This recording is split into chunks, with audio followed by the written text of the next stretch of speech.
Fancy meeting you here in our kitchen again. This is Clay and Melanie with Village Eating House, and we are doing freestyle cooking, which is really not a lot of measuring, but very simple, easy ways to use our dressings and marinades for things other than salad dressing. All right, so today, of course, we're working with our most popular sweet and sour Italian.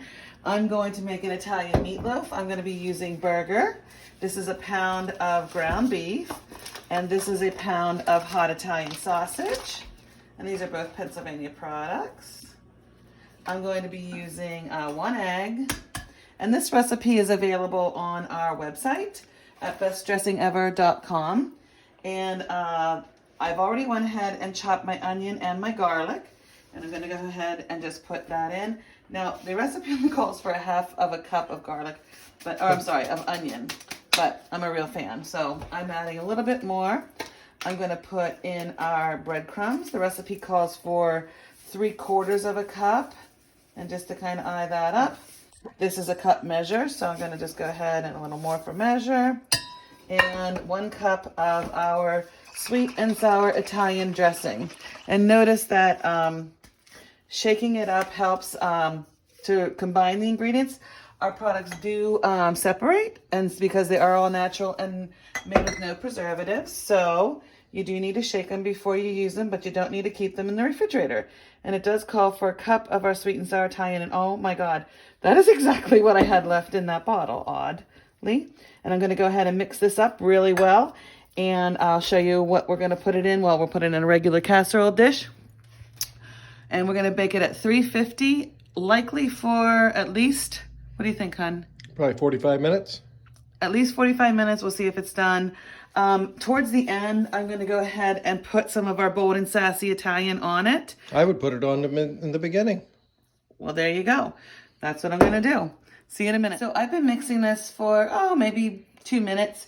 But what you really want to do is make sure that all of the ingredients are mixed in really well. So you really want to kind of knead it. You want to punch it. You want to twist it. You really want to get in there and get this meatloaf ready for the pan.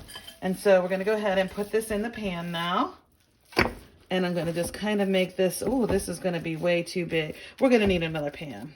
So once you get this into the pan that's the right size, we need a pan, bigger pan, because there's going to be oils and fats that come out of the meatloaf itself, and we wanted room for our bold and sassy Italian. So we're just going to make this into a nice loaf. I see a lot of people usually, put their loaves into like pointed, and I always feel like that's sad for that person who gets that meatloaf in. And people do like the end, so I like to have a little bit more meatloaf on the end. So there's our loaf, and like Clay said, he'd like to put the bold and sassy on now. So that's going to bake sort of as a glaze. Yeah, it makes it thick, and it makes the flavor get into the meatloaf a little bit as well. So I'm going to put that on nice and generous. And actually, Now the brush would have worked too. Yeah. Well, that's what I'm using. I just had a long-handled one. That would have probably got in your way. Because thank you for Clay for always doing a great job with our videoing and keeping me making lots of great videos. We love to cook with our products, and we love to kind of just do what we know and just do it in different ways. So maybe we knew a pork chop recipe from childhood. Well, we just kind of incorporate one of our products into it to make it even that much better. So this looks nicely covered, beautiful. What do you think, hon? Yep. All right, great. We're going to put this in a 350-degree oven. Checking it at 45 minutes for a temperature of? We need it to be 155 to 160 degrees. Thank you for knowing those things, Clay. Yep. All right.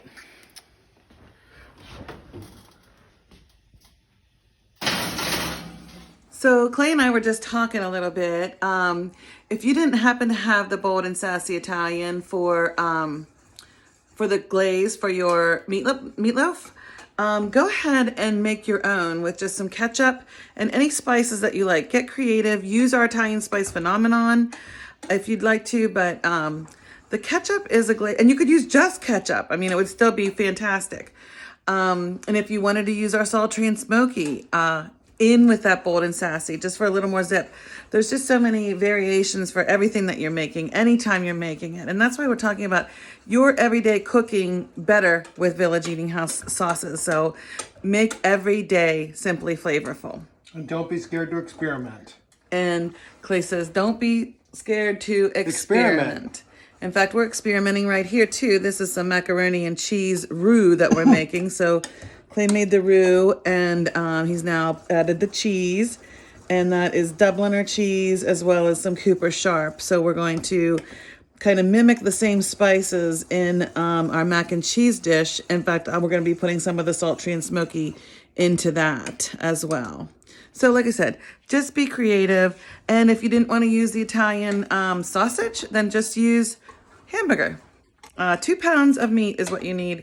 1 egg, half a cup of onion, 1 cup of sweet and sour Italian, breadcrumbs, and we used about 3/4 cup of breadcrumbs. And I actually cut up some fresh garlic too. So enjoy. So we just went ahead and tried it with our digital thermometer, and it looks like we are at 155. The other thermometer must not be calibrated correctly. So yep, we're getting there. I'm for sure we're gonna get to we're at 154. So all right, so this is finished. At this point, it has been baking for just almost an hour. So we usually have a nice big long spatula, but that's out in our summer stuff, and right now it is winter. So Clay just lifted it with 2 spatulas, and we're going to put it on a platter. Sometimes that's easier anyway. We're going to let that rest for a minute or so before we cut it and let it come to. You have a little bit of carryover really cooking, nice. so it'll go up in temperature for a little while.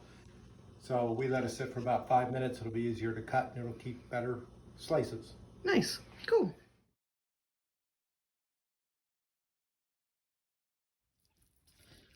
And so we're just cutting these. Clay asked, how thick do I want them? I said meatloaf thick.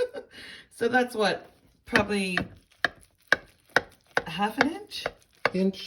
A whole inch? Yeah, inch to half an inch, yeah.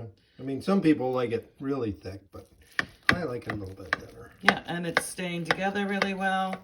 So, awesome.